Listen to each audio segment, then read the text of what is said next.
Le geste du gouvernement pour les commerçants, Bercy a annoncé une révision du mode de calcul de l'indice qui sert à calculer les loyers. Sans cette modification, cet indice de référence calculé par l'INSEE aurait atteint un niveau plus haut, un nouveau plus haut historique.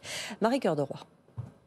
C'est une petite victoire pour les commerçants menacés par l'envolée inédite de leurs loyers. L'ILC, l'indice de référence qui sert à l'évolution des loyers commerciaux, n'augmentera plus autant qu'il l'aurait dû, car le gouvernement a décidé de supprimer l'un des paramètres qui servaient à le calculer, en l'occurrence le chiffre d'affaires des commerces physiques mais aussi en ligne, une aberration que dénonçaient les associations du secteur comme Procos, car pour eux, il n'était plus acceptable que les magasins payent dans leur loyer le prix du succès du e-commerce, d'autant que le dernier indice publié en décembre avait atteint son plus haut niveau depuis 2008.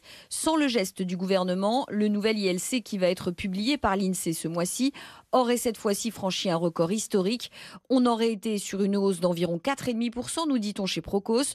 On devrait finalement osciller autour de 3% grâce au nouveau mode de calcul.